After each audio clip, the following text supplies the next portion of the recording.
What is up, wrestling fans? Welcome to episode number 679 of the Smart Out Moment Smack Talk Hot Tags of the Week podcast. I'm your host, as always, Tony Mango, joined as always by Robert Felice. Hey, everyone. How you doing? Hanging all in there, everybody. Let us know. Drop your comments below. Rob and I are here, stitching everything back together every day. Hanging on by strings, but then we still have some strings, and yeah. Jesus. Okay, let's lock in.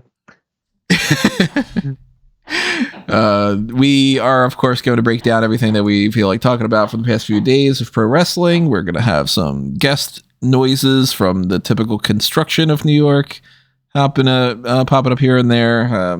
It is what it is. I can't do anything about that, unfortunately, but hopefully it's not too loud. And as we give our thoughts on these topics, we always want to know what you guys have to say. So drop your thoughts in the comment section below, or leave them in whatever fashion you are listening to us. If you're on Spotify, or if you are on Amazon Music, or Facebook, or Twitter, or blah blah blah blah blah. There's all sorts of different ways for you to do that. The Discord is one of those options for you to chat it up throughout the week at any point for any topic. Keep in mind that we've got all the other ways that you can help us out. If you do pop up on YouTube, then you can click on the like button. It'll check you are subscribed, ring that notification bell. That way we go live for things like the pay-per-view point for NXT Deadline coming up tomorrow night. We will have the post show immediately following that. You can take advantage of the super chats and the live chats and all those things. And keep in mind that there's also the join button. If you are on that tier for $1 up, all that stuff's greatly appreciated. Patreon, pretty much the same thing. And you got access to the early access things we record in advance. Probably going to be doing that for the awards show, where you could be able to just check it all out one in a row, instead of being like, all right, you got to do like day by day when I release things. You got extra Darkcast things, like we put up the Survivor Series Raw versus NXT versus SmackDown option, the AEW versus WWE podcast, all sorts of different stuff on the Darkcast tier, and plenty more to come your way, hopefully very, very soon. But as we roll along here, keep all that stuff in mind. We got hot tags to talk about, and before we do that, I want to give a shout out to the great listeners that we have that have been around for a long time, that have been following for a while and doing things like voting on the survey for the feedback at the end of the year that I always put up. That's always greatly a help for me to kind of assess what's going on and what you guys like, what you dislike, what we could do better for the next year, all that stuff. If you go to the sidebar of smartcatmoment.com, you will see the link to the feed bar for the feedback on the sidebar. Feed bar, you get to eat. It's like a big trough. This is snack talk again. If I say trough, do you picture any kind of particular food? I honestly just pictured gravy. I don't know what that says about me. Just dunk your head in a big vat of gravy. Yeah, you can do that too. But the what did you picture when you said trough? I always picture like an old timey saloon and like horses drinking water out of trough. Yeah, the way I would drink the gravy. Yeah, I guess so. Yeah, thank you to anybody who fills out that feedback survey. It's going to be up for like the whole month. So if you want to fill that out, go ahead and do that. Shout out to anybody that follows the websites and stuff like that. Shout out to Alan recently, the behind the scenes thing. But yeah, let's get into some of these things. Now, we're going to fly around different topics here and there. We're going to do our TV talk, all that stuff. But one thing I want to talk about on the commentary side of things, this has been confirmed now. Jesse the Body Ventura is going to be on the commentary team for WWE's Saturday night's main event, which I think is great. Jesse is fun on the mic. He hasn't been around in a while, so we can get his kind of fresh perspective about people. I highly doubt he knows who the people are, all things considered. But that in and of itself could lead to some funny moments, because he could just kind of be like, well, I don't know who the fuck this guy is, but he looks kind of tough, and like, Yeah. I like Ventura as like, an entertaining kind of guy.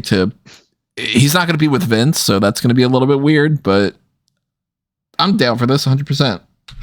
I mean, yeah, I didn't even think about that. I'd like to get some Ventura isms in on like how Cody Rhodes is in tremendous shape compared to his father, and like Kevin Owens looks more like Dusty Rhodes than his own son. Just stuff like that, or Jesus, Michael, back in when I was calling this stuff with Gorilla, the women didn't wrestle like this. This is tremendous. Just little things that put over the talent while also giving the Jesse the Body flair. And I'm looking forward to that. He's probably going to love Gunther. Oh, I could see that, yeah. Maybe we'll get some kind of Baja comment in there. So that's cool. When we get more information about anything else that's happening on that front, we'll address that. But for the most part, we've talked about everything that's been leading up to that. And they might do some kind of adjustments tonight on SmackDown.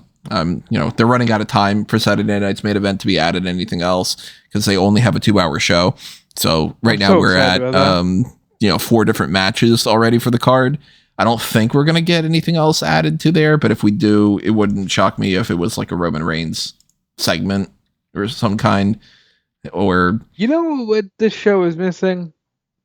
Like a Carlos Cabana or Ms. TV, or just a ridiculous talk show segment that will allow everything to be ridiculous. That's where I could see them going with some kind of Bloodline-ish segment. Yeah, but the Bloodline shit is too serious. Yeah. I was like, Ms. TV needs to happen, and he needs to interview like Jimmy Hart and a bunch of legends they have under contract. And then maybe, Undertaker pops out and chokeslams Miz or something. I don't know. Maybe that's where Ventura comes in. Maybe he has like some kind of little fun thing where he knocks somebody out or whatever. Pitches Marine 7 to Ventura. Ain't got time to bleed. We will, of course, address a lot of that stuff next week when we get into the kind of like prediction and all that spiel. Again, and with the spiel, why do I keep saying that lately? Why is that a phrase that I'm like harping on? I don't understand. What was that? Again with the spiel. I just keep respect the spiel and the schmear. Yeah, we got Saturday night's main event to talk about next week, so that's the only little bonus thing. We're gonna break down the card more, a few days from now. If we're talking about upcoming cards and everything like that, we can get into this topic that I don't buy, because maybe I'm just fucking dumb. Maybe it's a coping thing, but the more and more discussion about The Rock not working WrestleMania, and I don't buy it for a couple different reasons. So I don't know what the report is about exactly, like who is supposed to be giving this kind of, hey, The Rock's not doing Mania kind of discussion. That's your big setup of that. I don't know what the source is for that, but I can't imagine that they've done all of this fucking work and that he's just going to again be like, yeah, but I decided to book a movie exactly around that time, and I've decided that that's going to take priority, and I'm not going to be able to work that whatsoever. If that's the case, I don't ever want to see him pop up again. You've had 10 fucking years to do that. More than 10, but at least 10 fucking years since the 2015 Royal Rumble. And if you got told, okay, you want to do it for WrestleMania 38, 39, you finally want to do it at 40, the worst possible time, and then you're like, well, let's wait an entire year, and then you don't. No, I'm done with it. Then we don't even need the Rock and Roman match. Move on. Now, I don't want Rock to be out of the picture and to have Roman fight solo. We've talked about that before, but here's why I don't believe this report about him not working Mania. He's flat out said before, don't believe that shit. So that's at least a little bit of, okay, he's denying that. Apparently he also had said something too, I guess it was Billy Body's son, that he hopes he sees him in Vegas. Now, I don't know where that, fuck Billy Body. I don't know where that all kind of comes into the mix. That's first of all. So never mind that shit. Here comes manga. So I'm just reading. Yeah, here. You can say never mind that shit and not have that popped in my brain. Here comes manga. No, so I'm reading Sean's report here, and he had noted on the post Raw show that now includes Ibu from Wrestle Purists. So check that out for those of you that like your scoopsters. That he feels that The Rock isn't working the show based on things that he's heard. Chris Featherstone from Sportskeeda has also heard from sources that are operating under the assumption that Rock won't be working the event. Meltzer said it a while ago. This is the part of the Sean report that annoys me. WWE sources told Fightful that The Rock's Bad Blood appearance was to simply get him on screen and didn't have a major direction or plot point they were furthering. That I don't like, because that's some bullshit that we would associate with the Vince era, or even if it's not the Vince era, it's just bad booking. If you're not going anywhere with it, why are you presenting this man on screen? Mm-hmm. The Rock also just finished filming live action Moana. Fightful Select is told that Cody Rhodes and The Rock filmed something at the Moana 2 premiere, which may or may not see the light of day. And then the Fightful report finishes by saying anyone pretending that anyone's reported The Rock is 100% out for WrestleMania isn't being genuine, and nobody would supply that kind of a blanket statement about The Rock. So WWE preparing for WrestleMania without The Rock, to me, is a smart move. Because, hey, just in case he pulls the rug out, we need plan B and C. Backup plan, that's not a bad idea. You never know, based off of the way that history has gone, if he does back out of it for one reason or another. But I also don't want them to be like, all right, well then let's do the backup plan and just do the backup plan and drag out this Solo Sikoa thing. And then if The Rock commits to it, then we have to rush the Solo thing at the last second. And, we just wasted months and months and months. Well, to be fair, that's just what they do. Yeah, it's annoying. But also, this here's the thing that fucking loaded.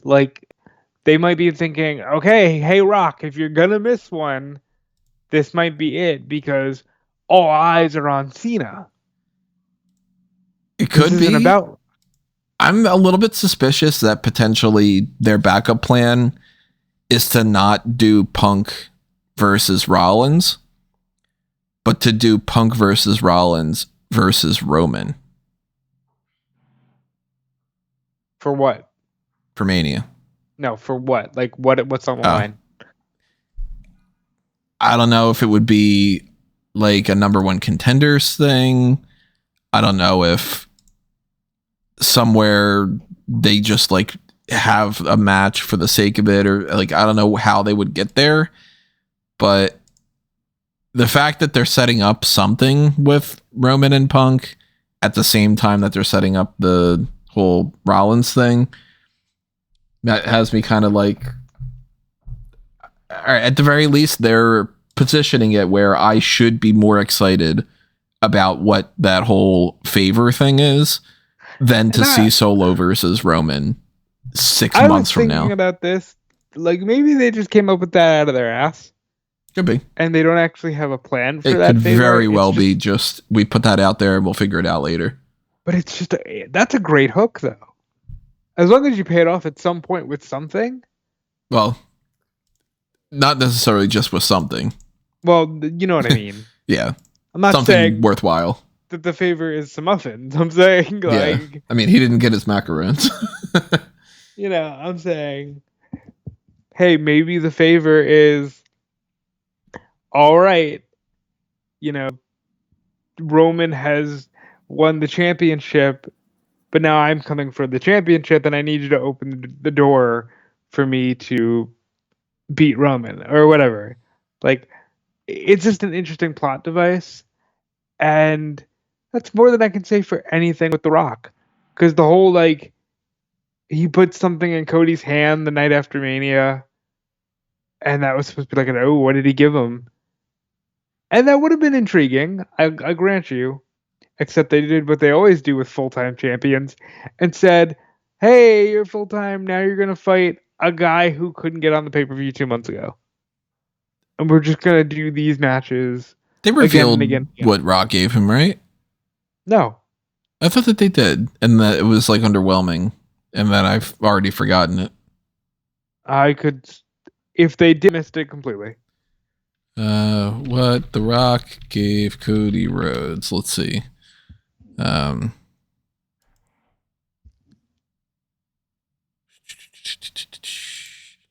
Maybe he didn't. I thought that Cody had said something in an interview. You see, what's happening with Tony here, folks, is he has a penchant for being he's preemptively underwhelmed with everything that this company does. And it's very funny for me to watch. But yeah, you are actively preemptively underwhelmed so often.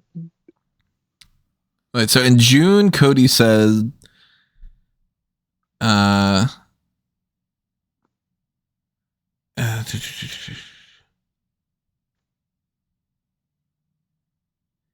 never confirmed who they went to about the watches, but I will say this, and I'm sure you can read between the lines. There were 4 of them made for WrestleMania main eventers. And again, even if you don't like the person you're standing across from, we'll never be back in that time and place. And I wanted something to remember it. So I can't confirm that's where it went, but it would probably be a good guess. That's the watches, though. Yeah. They never said what he So I guess he Cody. didn't officially say that was the watch. No, because it was too small to be a watch.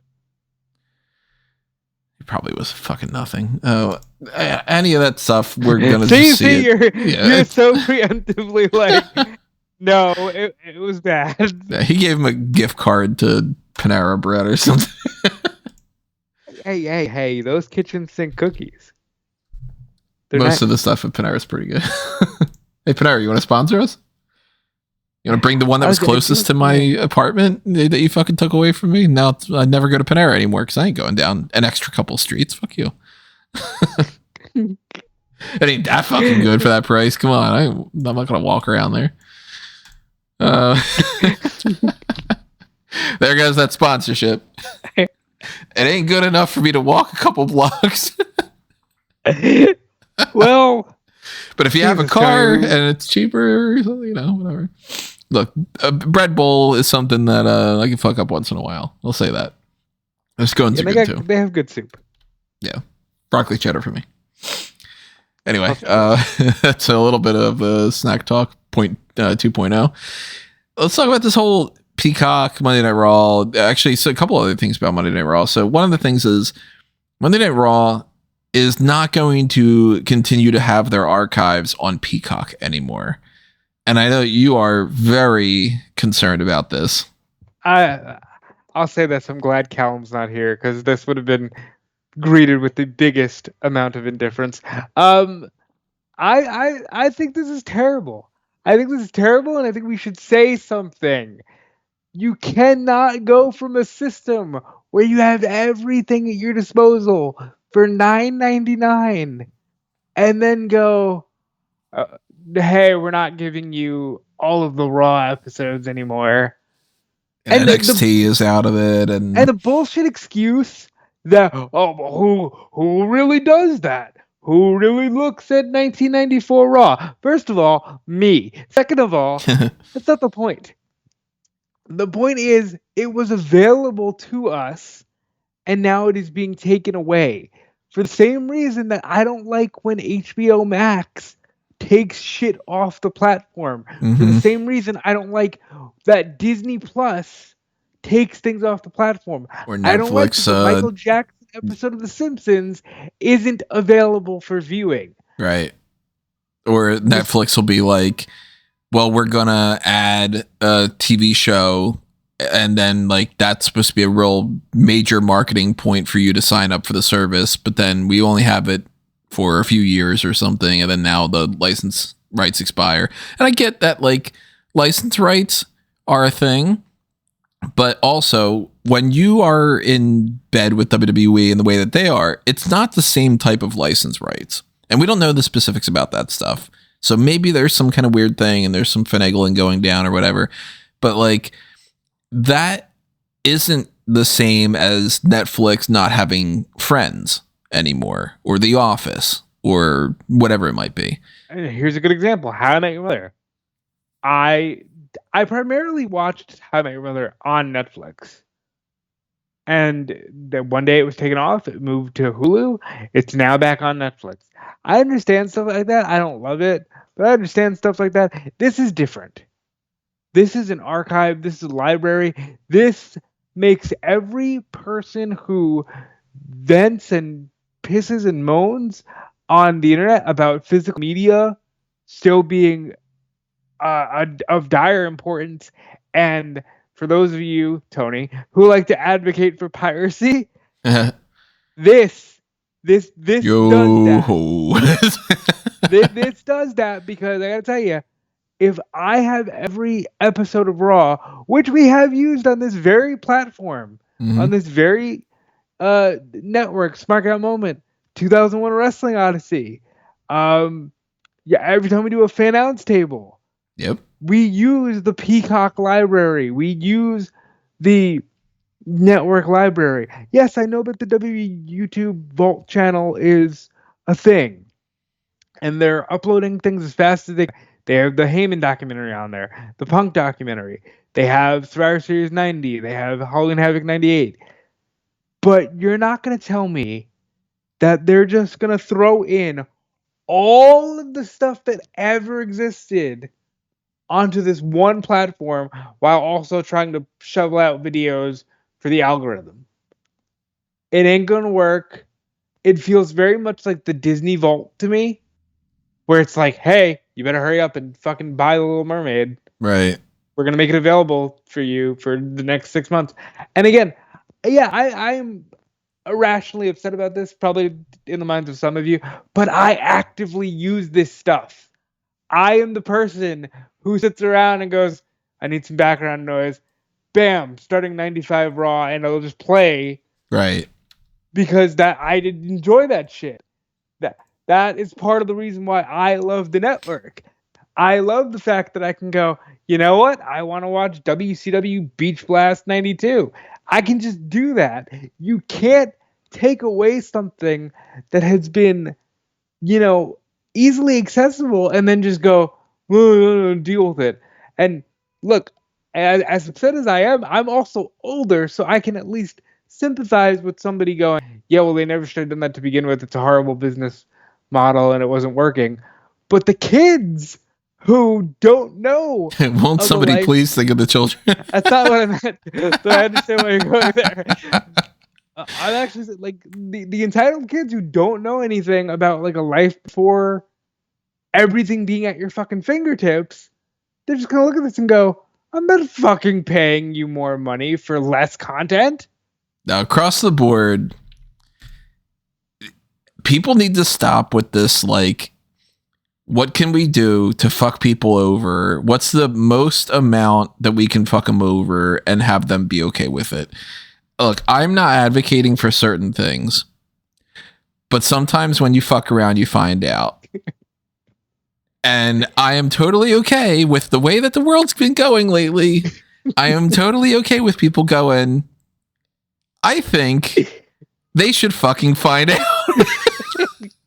I'm going to leave it at that because I want to keep myself with the allegedly type of, you don't know exactly what I'm talking about, but I am hoping that somebody at the very least on the next press conference thing has the stones to avoid asking Hello, Mr. Paul Levesque. I am Jim Jaspers, and I work for the Bemidji Times. When are you going to bring WrestleMania to Bemidji? Or, hi, this is Ann, whatever the fuck, and I write strictly about women's pro wrestling. Can you tell me how great women's pro wrestling is? Somebody have the stones to say, hey, Mr. Levesque, is Monday Night Raw, are all those episodes just going to go on Netflix? And if so, when? If not, what are your plans right now that you have for what the Raw archives are going to be? And the same when it comes to NXT. Just ask that question. And then you will get an answer. If you get an answer of, yes, Raw is coming to Netflix, but we can't say exactly when because we're still working on the details, or we are working on the archives and transferring and uploading them over, so it'll take some time. Or you get we have nothing in place and we just don't want to upload them. Or, we've got plans for Raw, but not for NXT. It'll at least force him to say something, even if it's, I cannot talk about it because I really don't want to reveal that information. Then you'll know that it's like, all right, they're working on something and they don't fucking know. But ask the questions that your press. God damn it. I don't even consider myself a journalist. And at the same time, I'm like, I would do better journalism than these people. What the fuck? Now, and again, because so many people go, well, does anyone really care about the Coliseum home video archive? Me! Again, this is where I get selfish, because this is the shit that I care about. I care about having all of everything available to me because, one, it's become just a very easy way to live. Two, I'm actively so much more of a fan of this stuff. I grew up dreaming about being able to access any Royal Rumble at any moment when I think about it, and you can do that. And I don't want to see that shit go away because people have just decided, oh, well, we're not making enough money. Get over it. Everybody that has the position to be able to mess around with stocks, you're making enough money, motherfuckers. Relax. You know what I mean? We talked about it a million times, so I'm not gonna the record profit versus the record profit era of release people. We need to be in the find out era. So repeat that again. All I'm saying is, don't take away my classic wrestling, because that is a huge chunk of reason as to why I'm even subscribed. Because I got news for you. If you're going to take away the archives now, not next year when Peacock's deal with WWE goes away, I'm unsubscribing from... I don't need Peacock. But you need it for the pay-per-views. I don't want the fucking line. No, fuck you. I have a VPN. I can use Netflix. Well, the pay-per-views aren't going to be on Netflix. They will be in every other country in the world. Oh, yeah, I guess technically you could do it that way. So there you go. Something to keep in mind. Find out, everybody. Don't take away my classic episodes of Raw. Yeah, don't do that. Thank you. Speaking of classic things, well, what else is on the network that I don't want it to go away? Saturday Night's Main Event. You know what's coming up next Saturday? Saturday Night's Main Event. And I got to tell you, if you're gonna start taking these things away, how will people care what Saturday Night's Main Event is if you can't, go on the network and find out what Saturday Night's Main Event is? You can fuck around, but you can't find it. Not everybody's a fucking nerd like me, you know what I mean? Mm-hmm. So that's a thing that's kind of up in the air for that. But also, there's been another announcement of something that's changing when it comes to Monday Night Raw. Raw will apparently start to stream live no matter where they are. So no matter the time zone. And that, at first, it sounds like, okay, well, who gives a shit? That means that we're not going to get Monday Night Raw when they go to the UK. We're going to get WWE Monday Afternoon Raw. Wait, I thought this was saying like no matter what, anybody watching can watch at 8 p.m. Eastern because even if even if it wouldn't normally air in your area until 3 hours later because you're in California, you can watch it live on Netflix. Oh, is that how I interpreted it? That's the way as I they're interpreted what you recording said. it live and broadcasting it as they do it. That's what I thought that it was. That's what they could be because that's what they do when they go to Saudi for the live pay-per-views. That's interesting. So actually, we might need to double check to see if there's more information on this. So let's see. I'll read this Wrestle Ops thing. Wrestle Ops is pretty good. WWE Raw on Netflix in 2025 will air live no matter where it's taking place. When the company heads to Europe on the road to WrestleMania 41, Raw will stream live in the United States at the same time, no matter the time zone differences. The plan is to have the show air live as it happens and then be available via VOD as soon as possible after it goes off the air. Oh, that's crazy. So that's via PWI. That's crazy. So you mean like we're going to be watching Raw in the afternoon? That's great. Like, somebody brings up a good comment on this Reddit post that said, well, what does that mean about future tapings? Like if they do back-to-back tapings and stuff. So that I would assume they aren't going to just do, okay, well then you see next week's. Like they'll just record that episode and then air it live. Like air it for the first time live, even though it's not recorded live, and do it like that. Maybe, I don't know how any of this works, but like maybe there's something in the contract like you can only have X number of taped episodes to kind of cut down on that. That's really interesting. I like that, quite frankly. I'm sure there's going to be times where I end up being like, oh, I don't want to wake up early to do this, or I don't want to, readjust my schedule to do Raw coverage in the middle of the afternoon or whatever it is. But realistically, for me, at the very least, and for you too, we watch that stuff like on Twitter. We follow the spoilers. We try to figure out what's happening because we're reporting on that stuff anyway. So if they air Raw during the middle of the afternoon after a Saudi show or something, okay, well then that just means I watch Raw for 2 to 3 hours as opposed to spend 2 to 3 hours refreshing my Twitter feed hoping to find information about what just happened. So it's easier for me. I'm down for that. And I'll say this. Here's the only negative as a fan that I can tell you about watching Raw early. So when I lived in Hawaii, I would get a stream from the UK, and that shit started like 2 p.m. And the only bad thing as a fan about that is you don't have that same excitement and those same like jitters that stay with you throughout the night because you go on to live a whole day after the show. We've gotten a little more used to that in this era of like international shows, so I don't think that's as much of a big deal. But yeah, you don't have that same excitement because you're like, oh, the show's over and it's only 2:00 and I still need to, go grocery shopping and actually like live my day. So the show doesn't live as long in the memory. But that's just my perspective as a fan. Yeah. And when that happens every once in a while, it's it's okay. I'm fine with that. So that's a difference about TV show things. And then there's also the confirmation from Nick Khan during the recent WWE confirmation Netflix event that WWE Raw will be continuing on as a family-friendly program on Netflix. Yeah, that's not all that surprising, to be honest. I'm of two minds about it because, first of all, like you said, not all that surprising.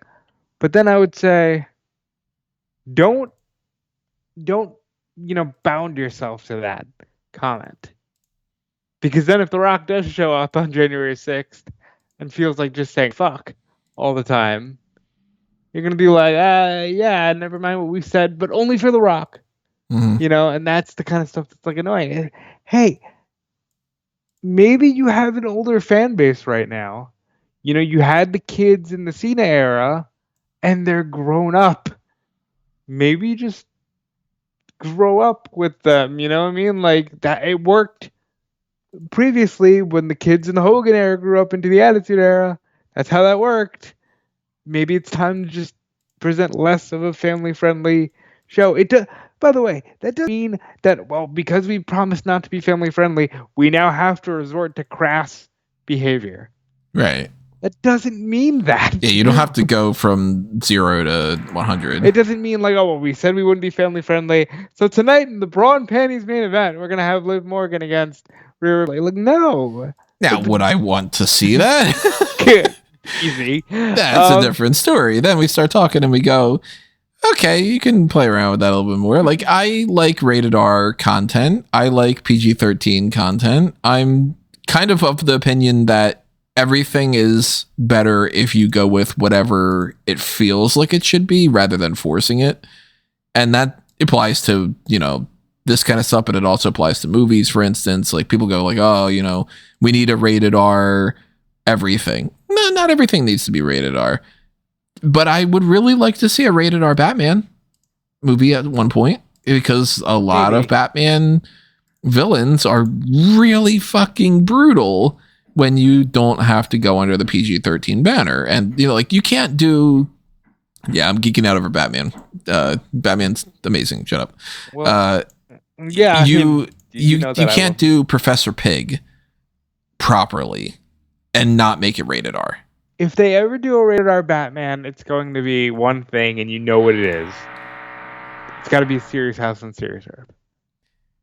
Or like Arkham Asylum. Yeah, that's Arkham Asylum.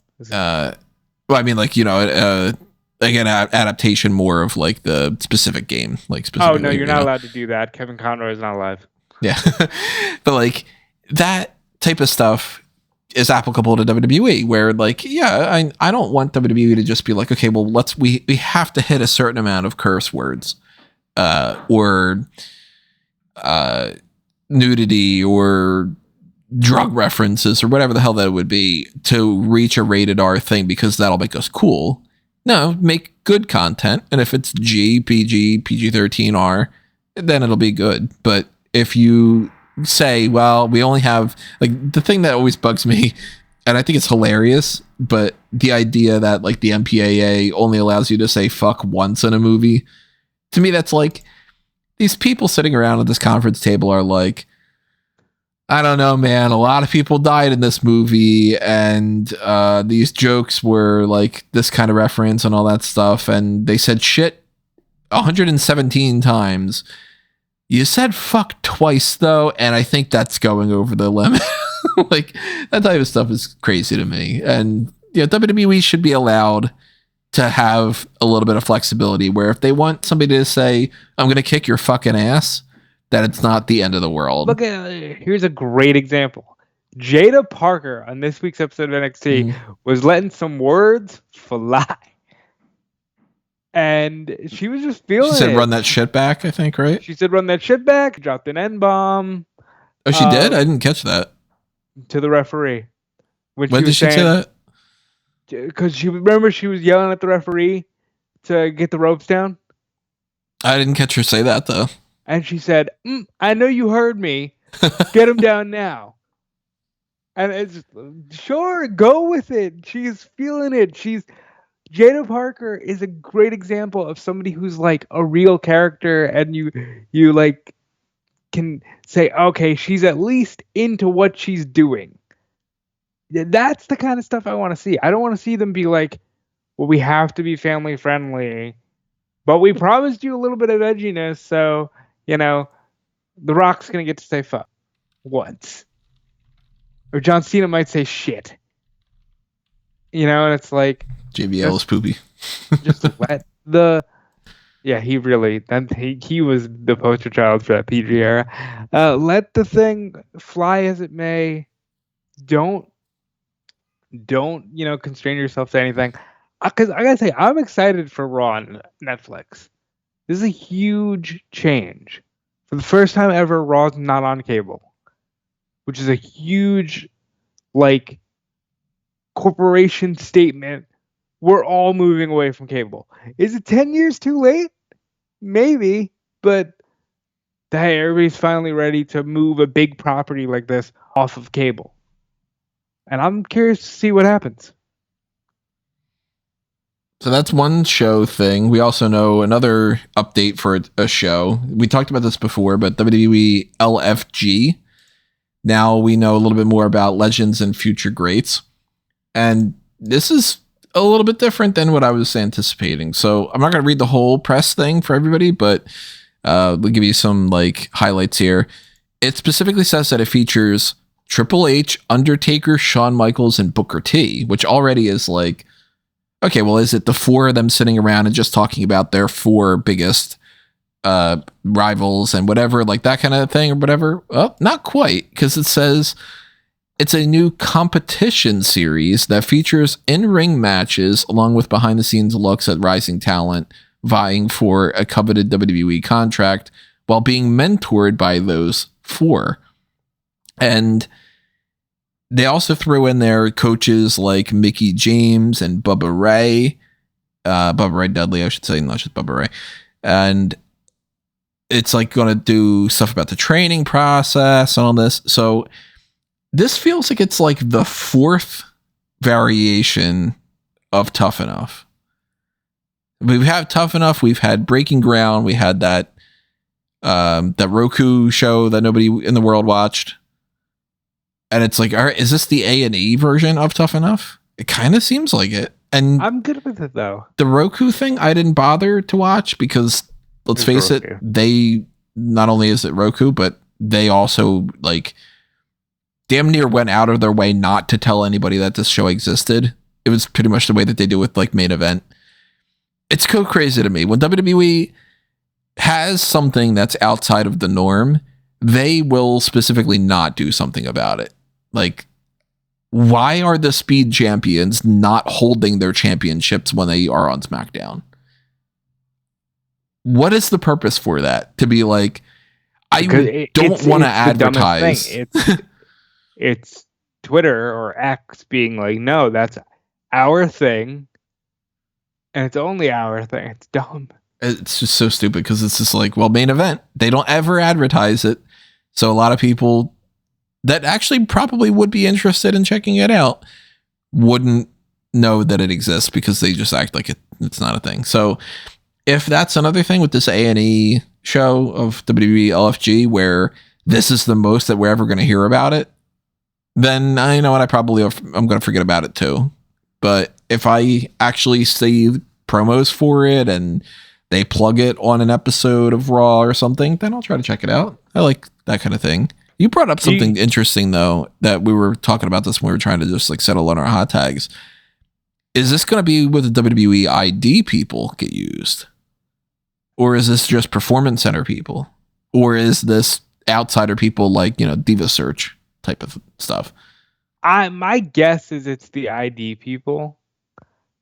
Because, you know, you're not going to have some random, you know, YouTube promo guy working with The Undertaker. But I do think that this could be a good way to use them. You know, it's an interesting concept. I'm always open to watching something once. You know, I'm looking forward to it. I like the idea that they're throwing Mickey James and Bubba Ray Dudley in there. I could go my whole life without ever seeing Bubba Ray Dudley again. I'm really good on this guy. Like, and that's not to say like I didn't like him. I'm just, I know it's a little hypocritical coming from me, folks, because 90% of the rest of my life is nostalgia. But I'm so good on nostalgia when it comes to like injecting it into modern wrestling, where it's like Bubba Ray Dudley is going to do the Bubba Ray Dudley thing, and it's like, okay, can we do things like Bubba Ray Dudley but with modern people? You know what I mean? Like, so I'm good on him, and also just he's fucking everywhere. He's everywhere. I've seen him in Maple Leaf, in everything but AEW. I've seen this dude this year. I'm good on Bubba Ray Dudley. I like the idea about rotating other people in there. I wish that they would say that there's even more people in this show, where it would just be like each episode has, this one's got Bob Holly in it, and this one's got, I don't know why I went with Bob Holly. I got an idea. And this one's got I don't know, Ivory. Or, like just throw random people in there. Godfather's popping up on this episode. Like I'd like to see more of that kind of stuff while we still have these people around. You know who I think is going to be on this show? Maven. That'd be funny.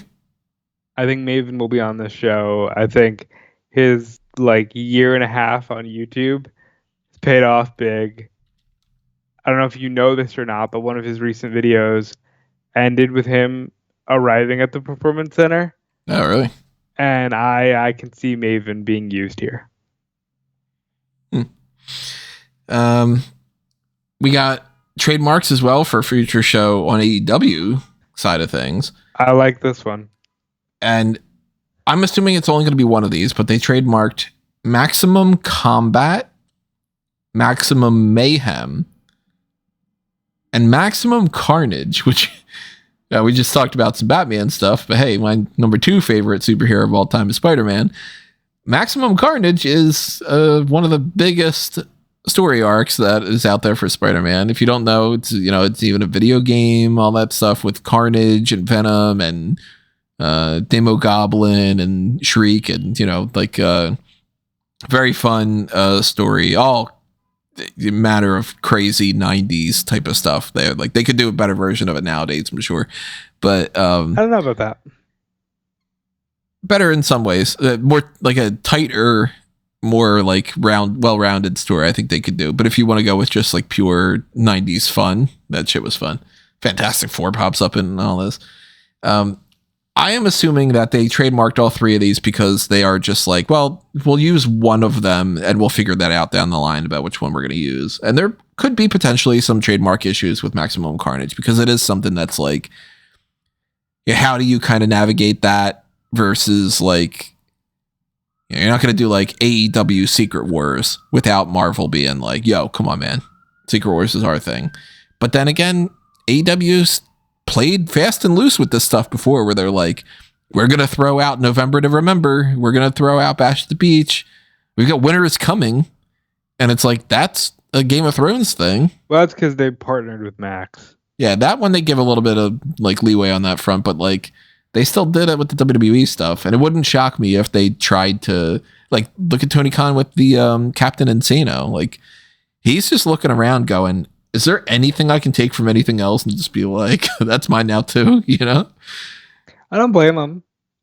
And to be clear, I don't blame him. If I had his kind of money, me too. Like, if I get to play with my toys and I want to say that the X-Men are going to cross over with WWE figures, then, Undertaker's going to fight Mr. Sinister in this thing, it's a live action version of that. But I think that they're not going to go with Maximum Carnage.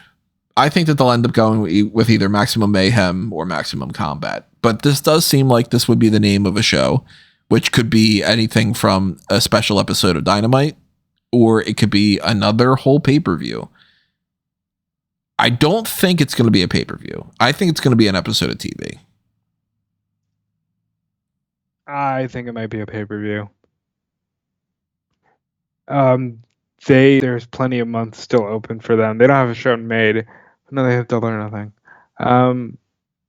Well, one of those months where it's open, I'm sure they can figure out how to put in a Maximum Carnage.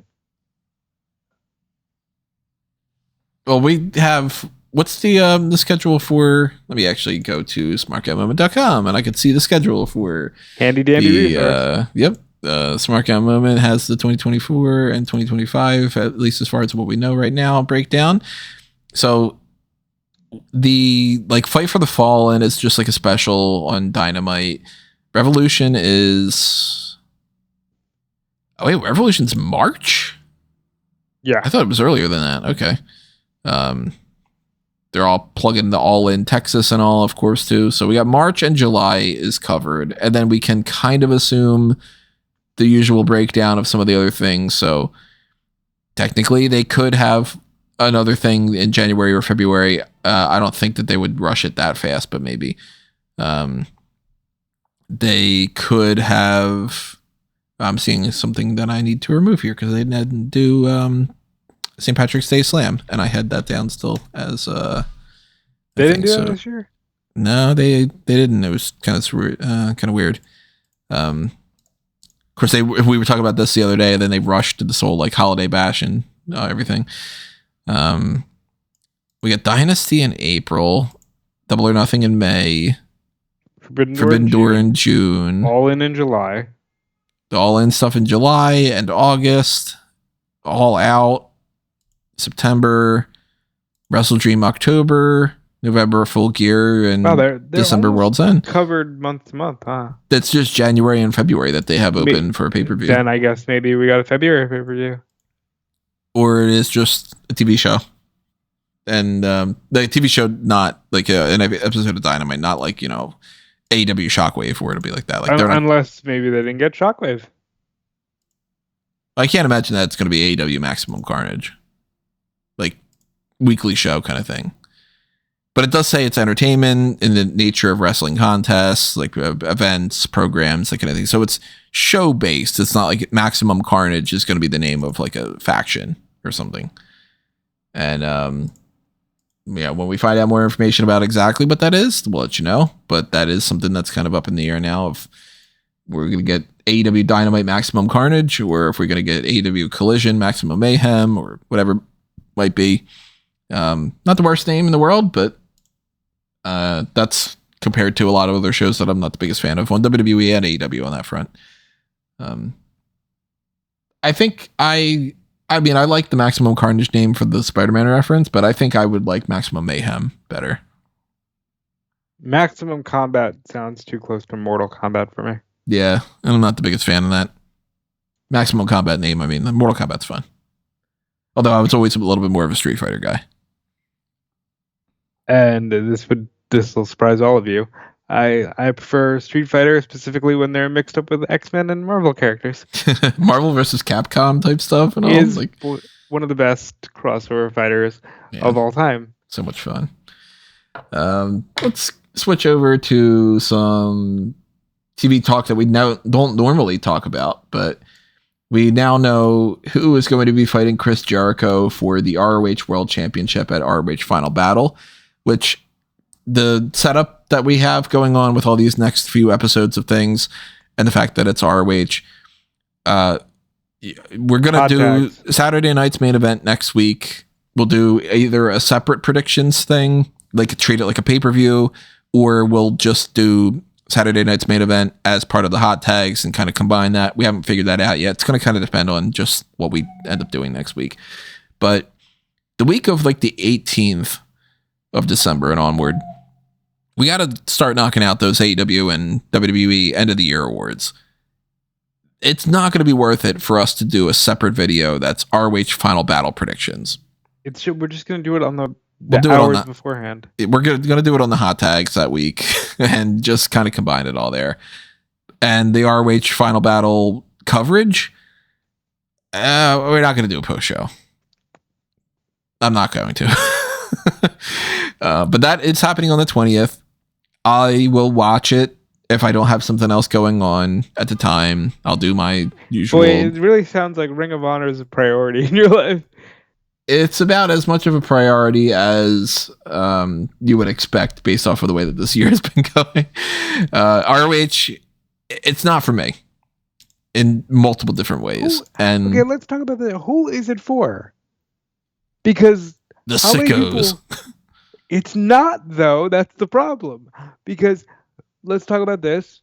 The man fighting Chris Jericho at the Hammerstein Ballroom for the Ring of Honor World title is Matt Cardona. Mm-hmm. You know how many people are upset about this? Like, these people don't represent the spirit of Ring of Honor. Yeah, I know. That's why, much like WWE ECW, and it was constantly said, if you'd called it anything else, you'd be all right. Now, I'm not going to lie. I look at this and I go, good for Cardona. Yeah. He deserves this. He has been one of the top people on the independents since leaving WWE. He deserves this shot. I understand if you're mad that this is your Ring of Honor Final Battle main event. I would be mad too. But I think I've given up on this iteration of Ring of Honor being like anything remotely akin to Ring of Honor under, Gabe Sapolsky or Sinclair or, what's his name? Kerry It's Silkin. WWE ECW. Yeah, it really is. And, I commend what they've done. They've got some cool stuff on there for people who, can't get some time on AEW. I think it's great that Dustin's been able to hold some gold. I think EJ and Duca is great. I think all that stuff is nice. But my feelings on this iteration of Ring of Honor. I largely think that week to week it's skippable. It's behind a paywall, and that's not helping anyone. Cardona's not going to win here. No. But I would love to see him do so. I think he deserves it.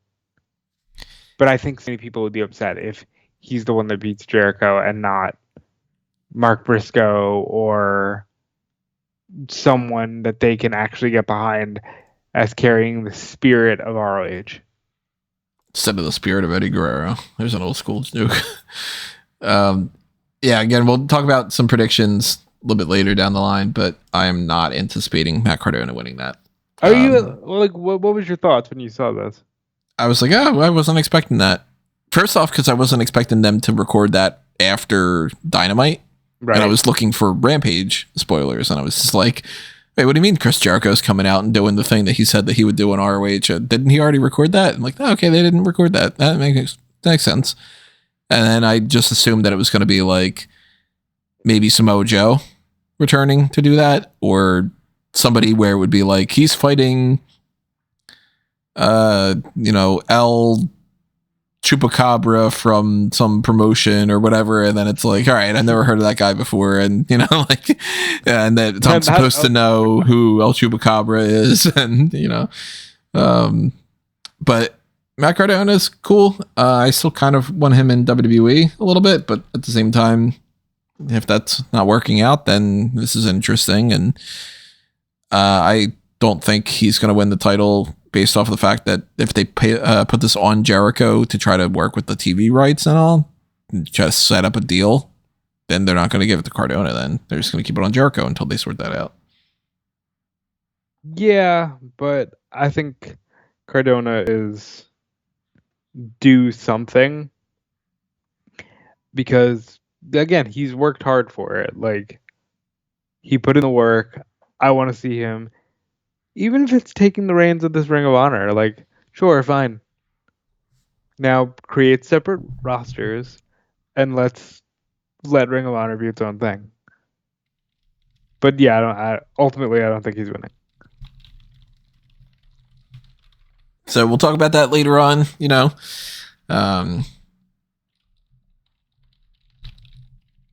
Let's switch over to, I guess we got like the TV talk we're just going into next. Yeah.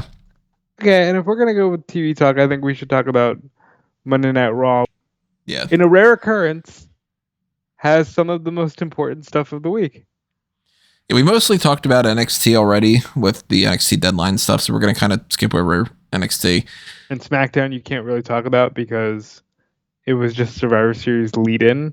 Yeah, and we already talked about all the Survivor Series stuff for the most part, so it's kind of like, fallout from that, getting into tonight, and, we haven't seen tonight's SmackDown yet because they didn't pre-record that or anything, but Punk started out the show for Raw, and that led to a Rollins promo and a brawl that ended up incorporating Sami Zayn later on and Jey Uso, and they did a whole back and forth thing about, like, whether you should get over it or you should trust each other, or then Jey Uso gets attacked backstage.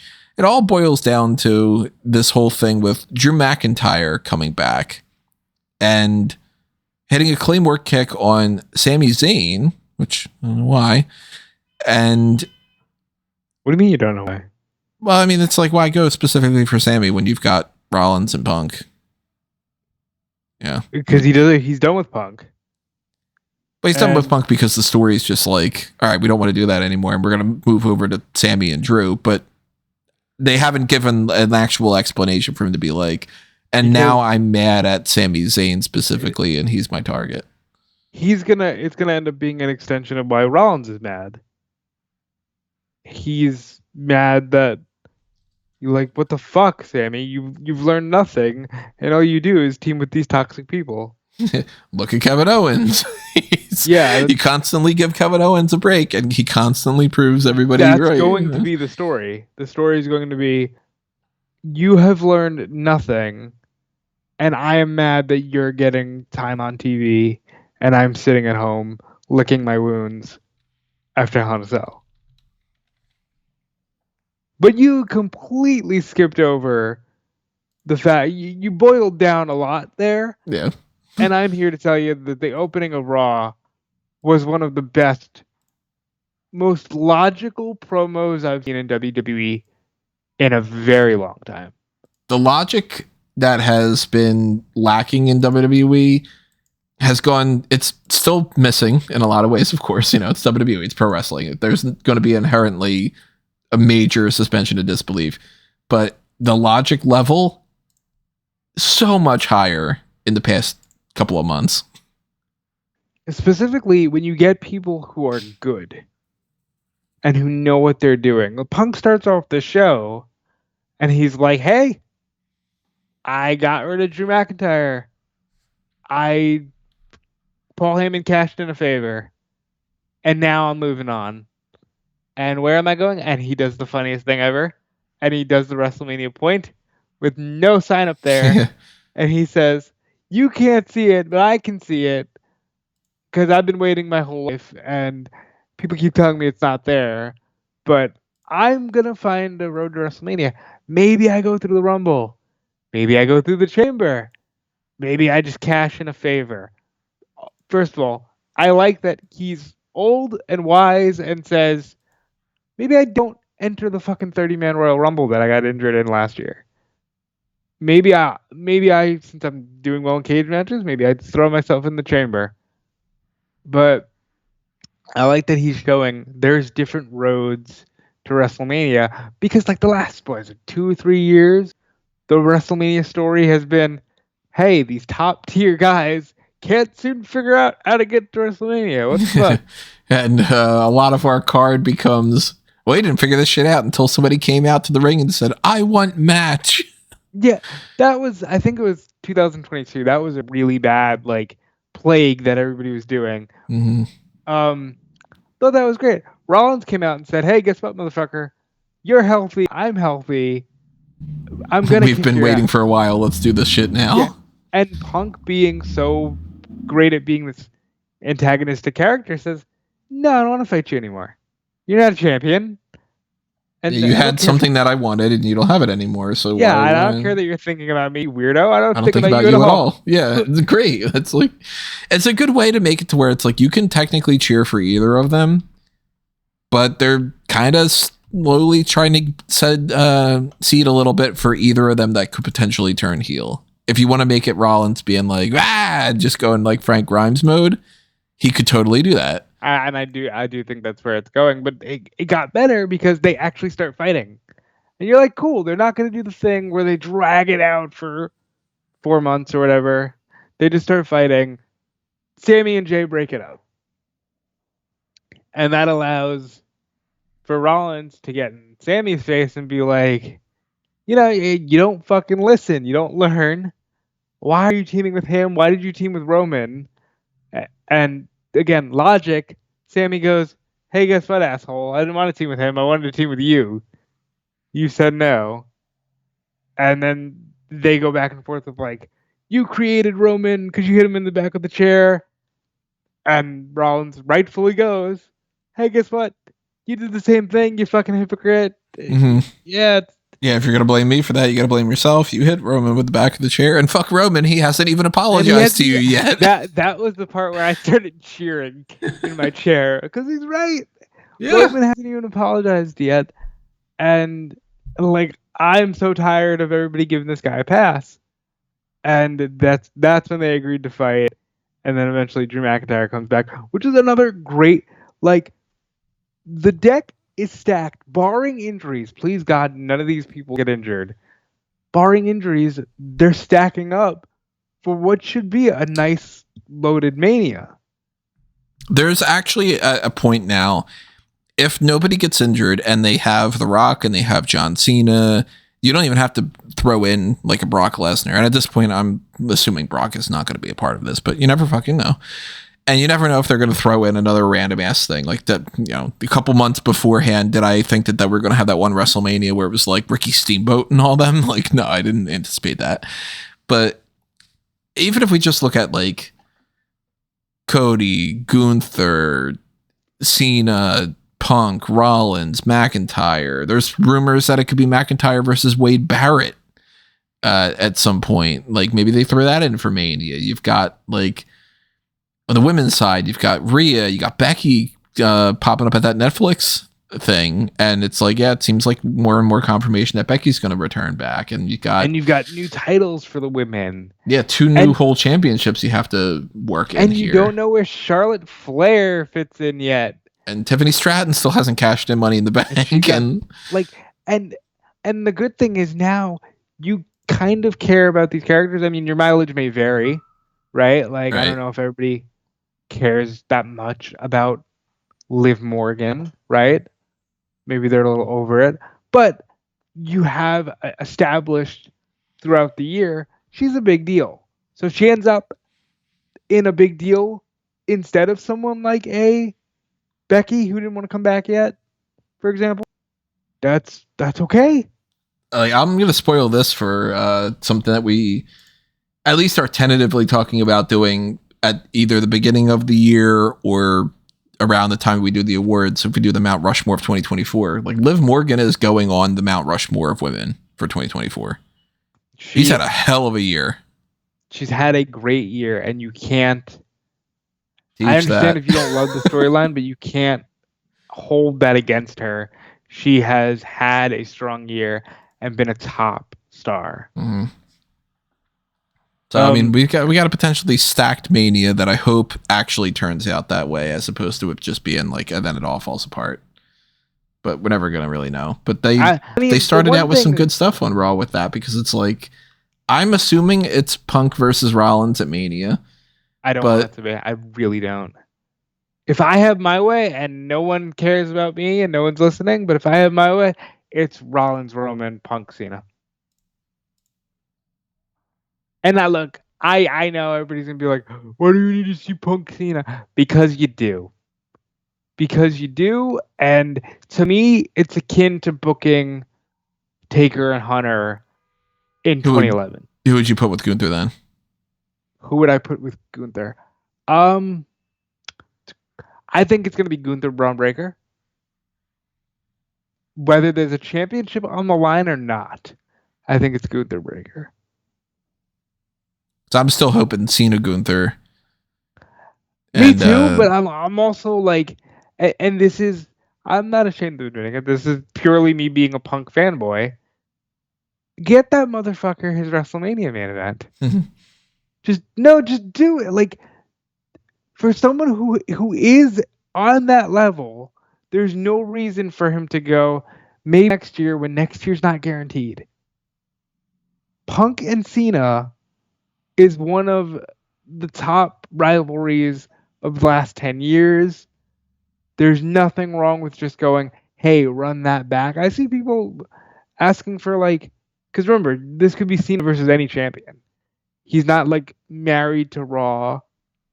It could be Cena Cody. And honestly, if they don't have The Rock, I think it might be. It could be Cena Cody. It could be Orton Cody. It could be, there's so much stuff to do, but I just want Punk to get the main event because he would have gotten it last year. And I think it sucks that he didn't. I'm not a big fan of the Jey Uso attack angle thing element of that. I talked about this before about, like, why do we have everybody is getting attacked backstage, and they're doing the thing with Eddie Thorpe and they're doing the thing with Jade Cargill and all. I think they really needed to do that, but I thought that this whole thing with Raw, that was some fun stuff.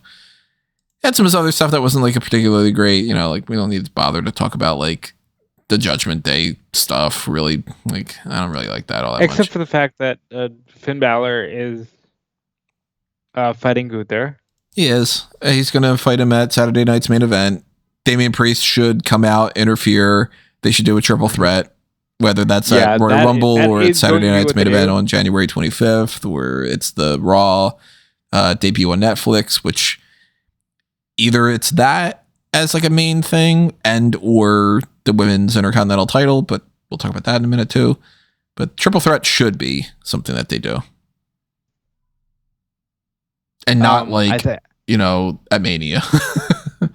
I think that'll happen. I think, as much as I don't want to think about it, I think it might end up being Finn, Priest, in some like loser leaves something at Mania, which I'm not crazy about. Yeah, I don't want that feud to drag on that long, but kind of feels like it's probably going to be. Have they had a single? Did they fight at Bad Blood? I think they might have fought at Bad Blood. They fought enough. That feud should be over with. It feels like they fought more than they have, but like they fought enough. I don't want to see it get dragged out. I'm just beginning to think it might go in that direction. I'd be shocked based off of the way that WWE does things if they didn't drag it out. But not every story needs to be a year fucking long, Especially when you start it months and months in advance, and then it's like you're really not doing much here to drag it out that long. Let's talk about that Women's Intercontinental Championship, though, because now we know what the bracket is. And that is, we talked about speculation and the idea about, like, who do we think should be potentially winning and doing all that kind of stuff before we knew what the bracket was. But we didn't even know who was even in contention to fight for this championship. They're going to do it the same way that they are doing the United States title on SmackDown. It's going to be a series of 4 triple threat matches leading into 2 semifinals and then the finals, which we don't know when that's going to take place, but we can kind of assume it's not going to be done before, obviously. Gun to my head, I would assume Netflix Raw. Probably. It's like it's not going to be done before Saturday night's main event, so they're not going to throw that on there. There's no pay-per-view happening in December, so it's either the Raw debut on Netflix or it's the Saturday night's main event on January 25th. And there's no reason to drag it out for a month and a half. Yeah, I don't think they have the ability to drag it out that long. I'm almost 100% positive that it's going to be the Raw Netflix debut. Because we already know one person that advanced. Dakota Kai beat Katana Chance and Shayna Baszler. She's going to go up against the winner of Zoe Stark, Kaden Carter, or Raquel Rodriguez. Then there's Lyra Valkyria versus Zelina Vega versus Ivy Nile. And then there's Natalya, Kairi Sane, and Alba Fire. So we've talked about this off air, and we talked about this a little bit, I think, on the NXT Deadline thing. We're actually both in agreement here that maybe other people might not be. We want it to be Natalya winning this. And I would go so far as to say I want Raquel to beat Zoe and Kaden. I want Natty, obviously, at that point, to beat Alba Fire and Kairi Sane. And then I want, out of the Lyra Valkyria, Zelina Vega, and Ivy Nile match, it really doesn't matter, but I think just to make it so where people root for Natty, I'd rather it be Ivy Nile. And then we go Natty beats Ivy, Raquel beats Dakota, because Raquel and Dakota were former tag team champions together, and that's something to be like, all right, well, you are still kind of feuding, like, Liv Morgan's got the whole thing with Io Sky, so Raquel's there with Dakota, and you can kind of do a tag team match on an episode too, and all that kind of, all those shenanigans. And then the final ends up being Raquel and Natty, and whether it's straight up win or it's most likely Rhea Ripley comes out and interferes and costs Raquel Rodriguez and Natty wins the title that way or whatever, I think Natty should be the first women's Intercontinental champion. She's not going to win another world title again. I think that given the brackets, I think it has to be somebody from that right side of the bracket. So either Lyra, Zelina, Natty, Alba, or Ivy. Not Kairi? Now, for whatever reason, and I think this is a mistake too. Kyrie's great, but they don't seem to be pushing her in that direction. I think Lyra is okay. Like that would be a nice pop. Alba Fire is great, but again, they're not using her like that. The reason I give it to Natty is because Natty deserves her flowers. Natty's got the built-in heart credibility with the IC title, with Owen and Brett and all that. And again, these reigns don't have to be 6 months. She can hold it for 3, have a fun little workhorse reign, always say forever and a day that she was the first women's IC championship holder. I think there's nothing wrong with giving it to Natty. If Callum was here, he would say it's not 2011, and I understand that. I do. If Callum was more invested, I would assume that he would say he wants Zoe Stark to win this. Yeah, that's very wrong. I think if Callum was more invested, he would say either Lyra or Kyrie. And again, those are great options. If it ends up being Lyra or Kyrie, I'm not going to be mad. If they want to just give Zelina something, I might be a little like, well, it's not going to hold it for too long, but I'll understand. I just think that Natty, for what she's done for the division and what she continues to do behind the scenes, it's a nice little gold watch reign. You know what I mean? Yeah. Thank you for everything you've done. Have fun setting the pace for this championship. And then, this is your swan song in terms of accolades. And I think she could have fun with it. And I think there is something to be said for all that Natty has done. And I want to see her get to that pinnacle. And also, let's be honest, it's not the most deep division. You know what I mean? They really have to restructure now that they're creating these new singles championships. I'd go so far as to say I wouldn't be surprised if somewhere in 2025 the women's tag titles cease to exist. Now that the women definitely see that happening. Now that the women have new singles prizes to focus on, there's less of that need to pair 2 singles people together in an effort to create a tag team. I mean, in a perfect world, you'd create a strong women's tag division and 2 strong, rosters to where you could have this depth. But that would involve raiding the entire NXT roster. Yeah. And I don't want to do that. I enjoy them. I'd be more than fine with the women's tag titles going away. They've proven at this point, they've had it long enough, even under the Triple H creative direction, that they really don't put a whole lot of emphasis and thought into it. And having 2 mid-card titles, the singles things are so much easier to work with. The only upside to having the tag thing is that you get 2 more women involved in a match if you want to just get them on the card. But you know what? Fatal 4-way. There you go. Problem solved. You go look at the way that they've done these multi-women matches at Mania to throw a bunch of the women on the card. Just do a 6-pack challenge for the mid-card title. There you go.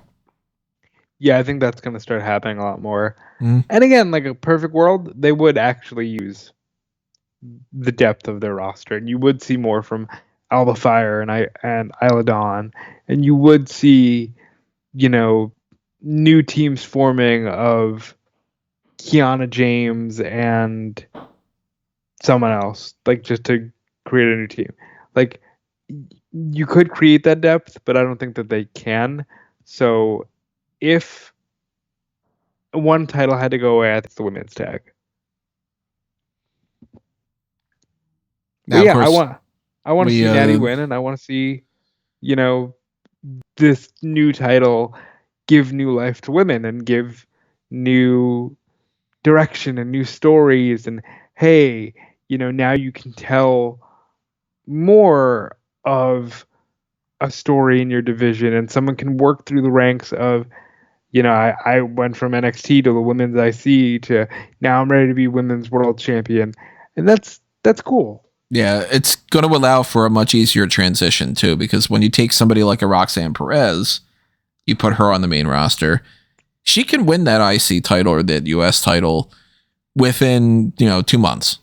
And it'll be like, oh, wow, you're giving a big push to this NXT person, but you're not going too overboard with making her now she's fighting Rhea Ripley. And you're like, all right, well, come on. Like, you went from rookie to you're the top woman in the entire fucking company.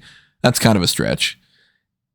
You can do that little, Braun Breaker didn't go immediately to winning the world title. He's the Intercontinental Champion right now. And that was such a good transitional thing for people. They used to be tag team champion, Intercontinental Champion, world champion. Or maybe they skipped the tag titles and just went Intercontinental World. It gave them an opportunity to move upward while people become aware of them. And, a lot of people aren't going to get a chance to be the world champion for those two women's titles. Realistically speaking, at this point, they haven't bothered to do that for Raquel Rodriguez. Maybe she doesn't, but maybe she becomes Intercontinental Champion. And right. I wouldn't be opposed to like Natty, for instance, winning. And then on the road to WrestleMania or at WrestleMania, Raquel goes from being runner-up in the tournament to beating her for the title. Like, I don't think that they should have that kind of, you need to be 6 months for every single title reign for everything. And, you can bounce around some of these titles a little bit more. Yeah, and I would, there's also, you can actually properly build Ivy. You can properly build Sonya, who's seemingly working an angle about not being included in the tournament. You can give Shayna a fucking singles title at some point.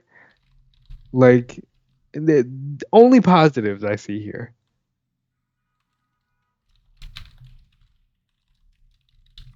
So that was not the only thing that happened on Monday Night Raw for us to talk about, because we do got to talk about the New Day's 10th anniversary celebration. The way that this went down is not how I anticipated it to go. I'll say that. I don't know if anybody did. They have been doing this thing, for anybody that's not been watching Raw, where Kofi Kingston and Xavier Woods for the past couple months have not been getting along well. And they introduced Odyssey Jones. That dissipated. So they had to pivot a little bit.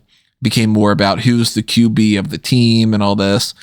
So they have their celebration. And before really anything kicks off, they say, what we're about to do is not your fault, for all the people that are like fans and all. And it seems like they're going to say, and what we're going to do is we're going to split up. We're going to go our separate ways. Kofi and Woods. Kofi and I are going to focus on singles stuff, and we've reached the 10-year mark, and we just feel like now the New Day needs to take a break. If not, just go away entirely. But instead, Big E comes out, and he gives this impassioned speech about how, man, you guys got to get back on track. And you know what? I love you, brothers. I'm going to be there each and every week. I'm going to be your manager until I get the chance to come back and I get medically cleared. And that's like, oh, hey, wow, cool. Big E's coming back. And credit to them when it comes to this kind of stuff, because I was like, oh, shit, great. Big E's coming back and whatever. And then hopefully he'll have some kind of medical clearance and then we can kind of go on that run. And then they end up going, hey, no, fuck you, Big E. And I'm like, whoa, okay, where are we going here? And they take it to a whole extra level on top of that. Kofi and Woods are mad at E because, and I thought this was great, other people have broken their neck and they came back. Why didn't you come back, motherfucker? You're too busy with your girlfriend and your desk job? Nah, fuck you. Actually, now that you're a common enemy, we're cool again. Go fuck off. You picked everybody else except for us. We don't want you anymore. The New Day is just the two of us now. Wow. And I understand why you do it, because I can get a little long-winded, but you have a wonderful way of just being like, and here's the major story beats for two of the biggest promos to me, impactful to me of the entire year. Because Big E comes out and does the whole, Kofi, you were ready to retire because you weren't passionate anymore. And we've done so many great things. And at first I was on board with the switch because I said out loud, why now? Mirrored by Xavier Woods going, now?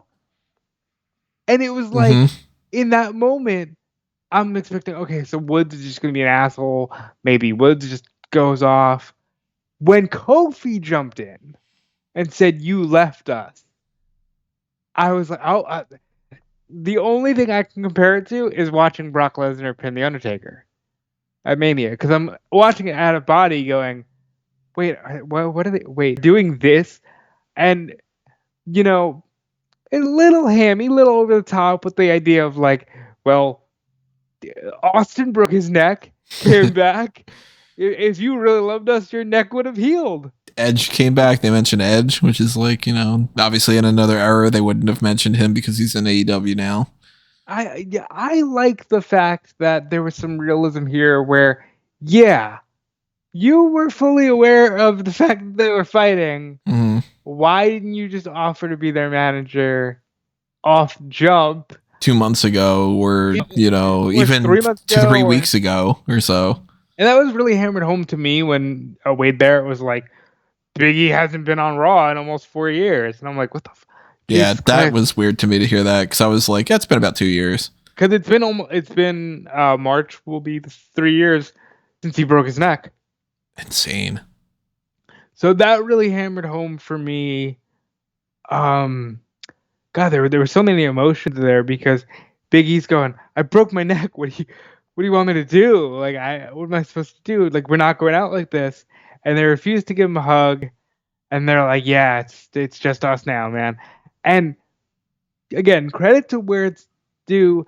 They swerved me hard. I would have never guessed that Kofi and Woods completely turn on E. But then to get to some of the sadder stuff, I think they're doing this because I think, just like Xavier Woods actually ended up saying, stop teasing people. You're not coming back. And I think, while I'm not going to say he'll never be cleared ever again, I said in the immediate future, Big E is not getting cleared. And that was their way of writing him off. It could very well be, and I hope that's not the case, but I'm leaning a little bit more towards they might now know that he is going to be cleared. If not, is already cleared. See, I struggle with that idea because as it was beaten over the heads with this celebration, the entire story of the New Day is we don't split up. It's the we before the me. And I think that if E was just going to be cleared, he wouldn't be cleared to fight them. They would just resume as a unit. I think the fact that he is separating from them says he has no intention of wrestling anytime soon. I'm holding out at least a sliver of hope that the plan is the issues with Kofi and Woods will continue and we get a triple threat between them at Mania. And then that triple threat ends with them all hugging. I would love that, personally. Because not only do I want to see the New Day not split up, but I also want to see Big E healthy enough to be able to do that. Even if that's not like, okay, well then he's not going to continue to wrestle after that, but that's going to be his retirement match. And then they do go with the angle of, okay, we've worked it all out. We've fought each other. And now Big E is going to be our manager and it's going to be Kofi and Woods together. Like, I'd be okay with that even. Yeah. Like I said, I just can't imagine, because there's other factors here. Big E put out a really touching Players Tribune article where he does actually talk about a lot of childhood struggles and, you know, the fact that he's currently looking to get married and things of that nature. By the way, his girlfriend, Mia Yim's sister, hilarious. Is that Mia Yim's sister? Yeah. Hilarious. Oh, shit, I didn't know that. How fucking hysterical. Put out a tweet about how she was so looking forward to inviting the boys over to their new house and was even willing to, you know, change her cooking to accommodate for Xavier Woods' bland ass Yeah, childlike palate. yeah, because he's supposed to meat and cheese, right? Isn't that it? It's just so fucking funny. So, you Definitely know, don't go to a place that is just making food for Dominic Mysterio and Xavier Woods. It's just going to be you're just going to chicken McDonald's. tenders and quesadillas, and you know. And look, that stuff's good every now and again. That expands your palate. So I do think he's just kind of quietly stepping aside. I don't think he's done forever, but I do kind of feel like he's done for a while. And this was their way of, okay, we're not going to dangle the carrot anymore. They're moving on without him.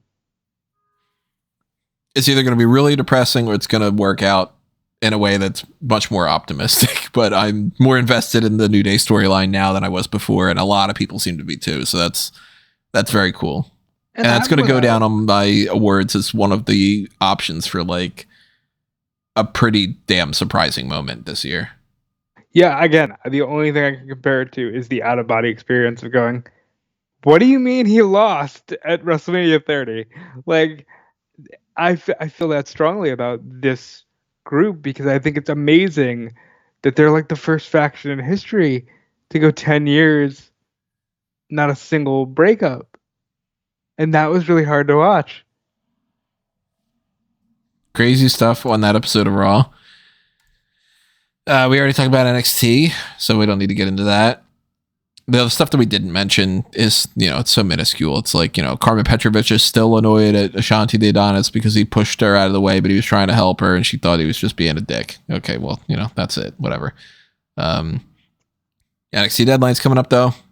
We'll see how that all factors in tomorrow night. But let's talk about AEW, and we do have spoilers for Rampage for the updated standings for the Continental Classic. So we will tell you that, but we'll tell you that afterward. On this show of Dynamite, we got Kyle Fletcher beating Shelton Benjamin, and we got the main event with Claudio Castagnoli beating Brody King. There are a lot of things on this show that I think were kind of like they put something out there to continue a story, but they didn't do it in a way that made me really feel like, okay, but now I'm interested in the next phase of it. Like, for instance, there's a thing with Hook and Christian Cage where he's like, I'm going to challenge Christian for the Hammerstein. I want to fight Nick Wayne. And then the Patriarchy does a concerto to Hook. Okay, well, are you just delaying it? Or are you going with Hook has a messed up wrist? Or which match are you going with? I guess I'm just going to find out, and I'm not heated up more for that story yet. It didn't really do anything for me. Same as with like Mariah May being like, the women's division is shit, and then me and Ashir was like, all right, well, we're going to have a match, so let's make sure that we have that match. Like, that little backstage thing didn't do anything for me. If anything, the only thing that's going to be clipped from that is going to be Mariah May saying, shaking your tits, which is just like... And I think Mina played it too as well, where she was like, yeah, if you're going to do it to my face and make me work. And I'm like, all right, with the innuendo here, with these two. That personally, the women's division right now isn't doing much for me in that regard. Like, they also set up Anna Jay and Mercedes Moné for next week. And yeah, that's no, it's not next week. It's Holiday Bash. Oh, I'm sorry. Next week is Winter is Coming. Forgive me. Yeah, it's too hard to keep track of. Every show is a fucking thing now, right now. They'll be fighting at Holiday Bash, Christmas Collision, and Dynamite on 34th Street, and Holiday Bash, and Winter is Coming, and taped episodes, and Collision on a Friday afternoon, on Thursday, and airing on this, and it's all insane. But yeah, no, it's Holiday Bash that they're gonna have that. And again, I think that's like, okay, well, Mercedes wins. Maybe. But Anna Jay is a viable enough contender that I'm not going to complain about her being the next challenger. But they are getting to the point with Mercedes where it's like, all right, who's going to beat you? Because I want you to move on to that world title. You keep being presented at world title level, and that world title keeps being presented at mid-card level, and I want the switch already. I thought the Continental Classic matches were, of course, great. I thought Kyle Fletcher and Shelton Benjamin was very fun to watch. I like the way Shelton Benjamin is being presented in 2024. I like that he's getting his flowers, kind of like how I was just talking about with Natty. It's good to see them doing that for Benjamin. I am enjoying Claudio winning things. And another case of like, yeah, I've seen him get pinned enough, and I know he can have great matches. So glad they're allowing him to do that. I'm really excited for the Holiday Bash match between Will Ospreay and Darby. I think that'll be just one of the more fun matches of the year, even at this late stage. Let's see, what else? What am I missing? Oh, the Dynamite Doesn't Battle Royal. Yeah, so they changed the rules again. They keep changing this every year. But I know why they're changing it, though. And so do you. We just went over it. They have a lot more pay-per-views now. They have more pay-per-views, and they also have more specials, and they also want to drag things out. And Tony Khan is doing a lot of things that he criticized the WWE for doing, where he's reached a point now where he's like, okay, I understand why they're doing that. Like, you know, we can criticize it, and we can also say, in some ways, okay, you realized what you were doing was flawed, and that's why you're doing it this way. But they changed it again this year, where instead of the Dynamite, like we had before, there was the Dynamite Diamond ring was on the line in the Battle Royal. And then it became, well, MJF is the guy that just keeps winning this. So the Dynamite Dozen leads to a match against MJF. Well, now it ended up being the two finalists in the Battle Royal will fight next week to figure out between those two who fights MJF at World's End.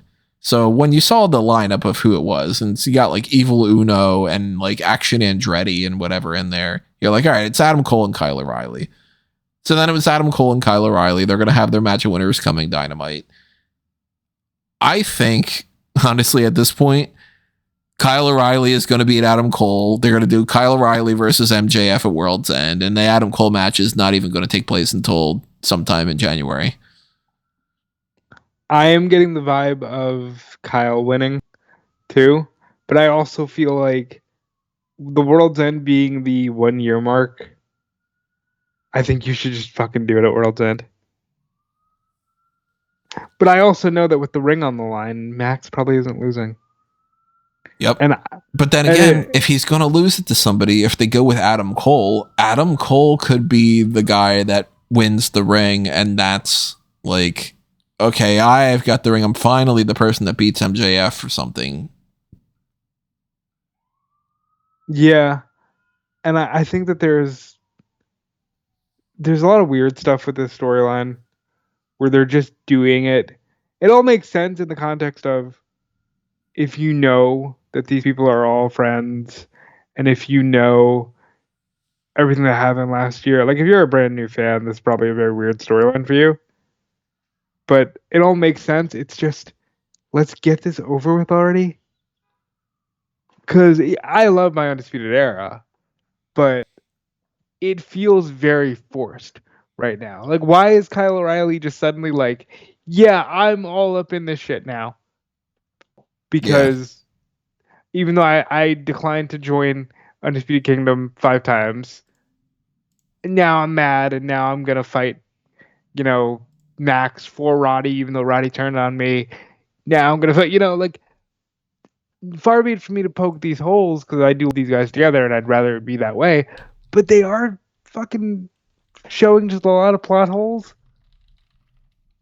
Like, why is Kyle suddenly interested in Roddy and Adam? I thought he was fine without them. I thought that was the whole thing. I don't know. That's my one nitpick about this story. I, of course, love everybody involved. I'm going to enjoy watching Adam and Kyle next week. I'm going to enjoy whoever gets to MJF. But then I'm kind of ready for it to all move towards the world title. And it does seem like there's a lot of shifting in that direction, right? Like, Hangman Page is suddenly clotheslining Moxley and getting babyface reactions. MJF made a comment like, this shit wouldn't be happening right now if I was still champion. So it feels like they're moving towards get everybody focused on that world title, which I love, but it's kind of wonky at the moment. Yeah, they had that whole thing with the Orange Cassidy and Adam Page and Jay Lethal and all like beating up on Mox. Jay White. Oh, Jay White, not Jay Lethal, yeah. Yeah, I mean, that Fatal 4-Way or whatever they end up going with, like, they put out some stuff this week that's pretty much like, all right, this episode is going to have a lot of that filler replacement content, but we're going to remind you that Jamie Hayter and Julia Hart are still going to have a match. And I'm not a big fan of the whole, like, well, I'm mad that you had a big showing at Wembley. That's stupid. I don't like that plot point, but I do like the presentation of Julia Hart right now. And like they did a thing with like Bandito is returning soon. Okay, well, they went out of way to film that, so they must be like kind of super excited for him. I want to point something out, and this is probably a hot tag we can get into real quick. When they did the Most Wanted Man thing, that's what Nick Nemeth calls himself. So I thought the same thing too. I was like, oh shit, are they actually doing a crossover? Nick Nemeth is coming to Bandito makes more sense. But I thought that was pretty wild. Then also there was more information that came out this week as to why Nick Nemeth might not ever be All Elite. Well, that like let's mention it. The Ryan Nemeth stuff, because I didn't write that down on the hot tags. So Ryan Nemeth has said, if I like, maybe I have my stuff all mixed up, that he was, I believe, told specifically to antagonize Punk, and then that led to basically like, well, we don't like that happened and stuff, and this is a problem, so you're quietly fired.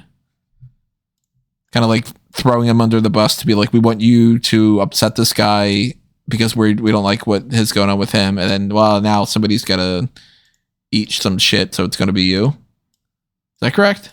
Or did I get that mixed up with the reports being like all over the place? Select, it was reported that Ryan Nemeth had submitted a timeline to AEW where he alleges that he was silently fired over the issues with Punk.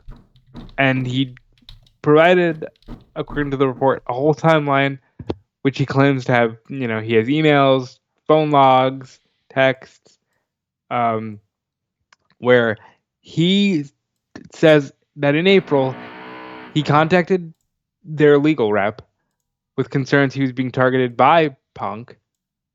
And then in June, Punk did threaten him, and claims that Tony Schiavone, Mega Parka, and the Young Bucks all showed him empathy and assured him that his relationship with AEW wouldn't be impacted. He then says that he was not booked for 2 months after the incident, but Moxley contacted him saying it didn't sit right with him and that he supported him. Then in June, he contacted legal again to say that he was upset AEW hadn't responded to him with regard to the June incident. Nemeth claims he felt like he was being punished, but was assured speaking up would not impact his job. By August, he was booked for the first time in 2 months, and then arriving in Greensboro, he was asked to leave. And they tried to say that, no, there was some travel confusion. But eventually somebody came out and said, no, Punk doesn't want you here. Again, he contacts legal saying, please do something. And he was flown to the August show, where it was then said he was worded to verbally antagonize the real world champion, Punk, and in a promo for the live crowd. And that's, he's claiming that they just kind of froze him out and over all this Punk stuff. And he's even met with mental health professionals over this matter and is seeking policy change and the financial consideration that was discussed with AEW in the first place. Because they wanted to give him a settlement that would have approximated 3 years of his salary as long as he signed an NDA on all of this. There's a lot here, and unfortunately, it seems like the Punk AEW mess is still being felt. Yeah.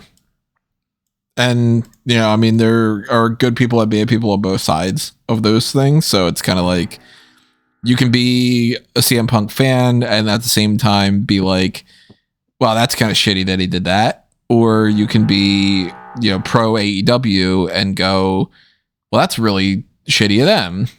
Like it's all over the place, kind of.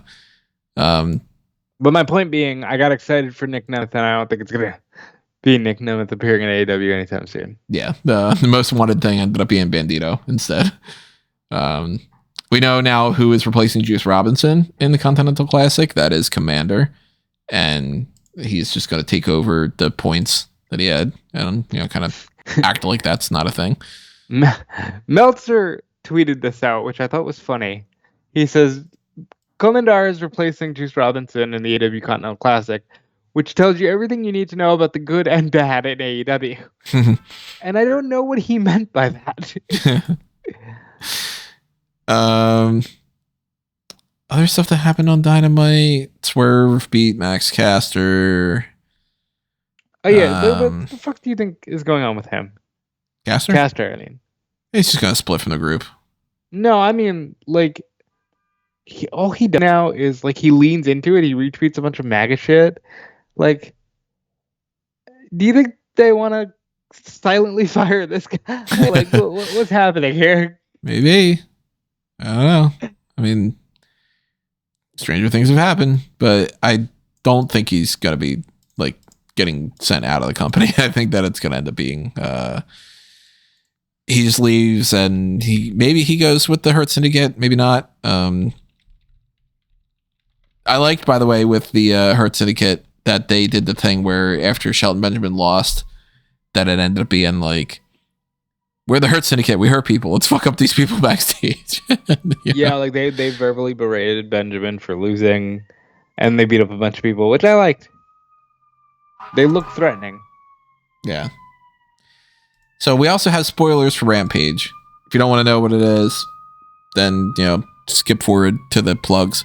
But the setup of that, we've got Kazuchika Okada beats Mark Briscoe, Ricochet beats Commander, and Daniel Garcia beats Beast Mortos. So the updated standings right now for the Continental Classic are as follows. The leader of the Blue League is Kyle Fletcher with 2 wins, gives him 6 points. Then Okada with 4 points, tied with Daniel Garcia, and Shelton Benjamin at 3 points. Beast Mortos and Mark Briscoe have 0. Gold League has 2 wins for Claudio Castagnoli with 6 points overall. And then a 3-way tie of Brody King, Ricochet, and Will Ospreay all at 3 points. Commander and Darby Allin with 0.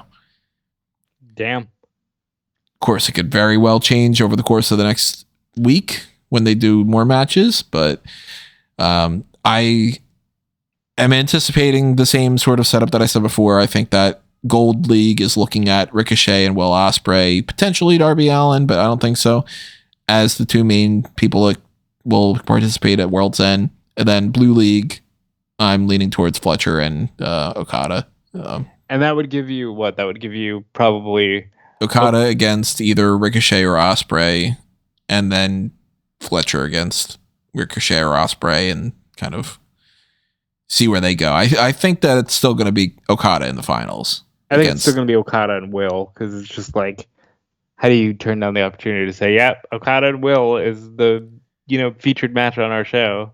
I could very well see it being Fletcher Ospreay is the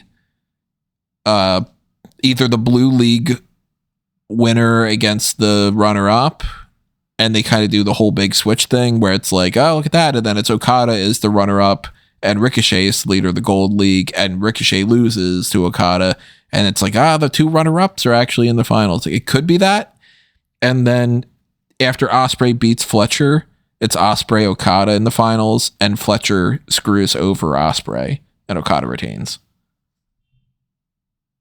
That's where I'm thinking it is right now. I would move it from Okada. He hasn't done much with the belt, and I would free him to start looking at the world title. On the grounds that he is Okada. On the grounds that he is Okada. Yeah, I feel like I had to justify that. Like, what better justification do you need? So, at least on that front, that is what we got for AEW. That's what we got for all the TV stuff going into that. Tonight, we're going to see the Street Profits against Motor City Machine Guns for the tag titles. Maybe the titles change hands. Maybe they don't. I don't know. I don't think that there's anything that we can talk about beyond that, really. I mean, they are going to have their usual, like, fill in the blanks with a lot of other things. We still don't know what's happening with NXT Deadline as far as Eddie Thorpe, if they're going to replace him with somebody in particular. That's all going to happen tomorrow, I guess. So, yeah, that's our hot tags for this whole thing. Let us know what you guys think. Drop your comments below. Toss out your theories for anything that we didn't talk about. You know, we talked about Eric Bischoff on NXT. We didn't talk about him on MLW, but we don't really watch. Well, I don't really watch MLW. He was big. He was big. Yeah, Babatunde wrestled. And yeah, I mean, just follow along on all the usual things that we talk about. Check out that Marketplace stuff I always mention. Check out the link tree. Check out Fanboys Anonymous. Go to if you've been following the Justice League Crisis on Infinite Earths, we finally watched part 3 last night. So new fan tracks up on there. It's a lot of us just being like, multiverse is weird, man. Messes with your head. Like, those existential crisis moments, things. Yes, that's the what did you say yesterday? It's been an infinite crisis on Single Earth. Yeah. Check out those Darkcast episodes we mentioned before. Updates for the Fantasy League coming up soon. Check out the link tree, amangotree.com or anthonymango.com. You'll find links to all sorts of different things there. So follow me on those platforms. Make sure you're following Rob too. Yep. Follow me everywhere at Dude Felice. Let me know how the audio sounded for this podcast, because I'm just using the headset microphone that I had downstairs. I just brought it upstairs. I sold the mixer and the microphone. I received 0 complaints. In fact, somebody's told me that I sound almost exactly the same, if maybe a little less, which just drives me up the wall because money. But I couldn't really tell a difference between what you've got going on now and if you were using your other microphone. That, I tell you, that drives someone up the wall. But it saves you some money, It does, but it could have saved me more if I wouldn't have gotten it. Right. But yeah, there's that. Follow me everywhere at Dude Felice. Follow Fightful. Follow the Fantasy League, which I can provide quick updates, as we do know that I did win the predictions contest. So with my powers with regard to that victory, I took Roxanne Perez from Callum's team, and then I doubled the points for, I'm trying to see where that is in our chat. Hold on. Yeah, I doubled the points for Gunther, Bailey, and Liv Morgan going into the Royal Rumble, as I'm hoping Gunther retains, Bailey wins the US title, and Liv Morgan manages to at least keep the title until the Royal Rumble. I traded Dominic Mysterio for Roxanne Perez to Callum, and I dropped Axiom, as I expect them to lose on Saturday. Go me for winning, and boo Tony for winning more and having a better team, but wasting those people as he's losing. Yeah, it's so annoying. All right, everybody. Well, you know the deal. Drop those comments, hit that like button, subscribe, ring that notification bell, stay alert for the NXT Deadline coverage coming up tomorrow night, and we'll see you then. But for now, this has been another Smart Out moment, and we are being counted out.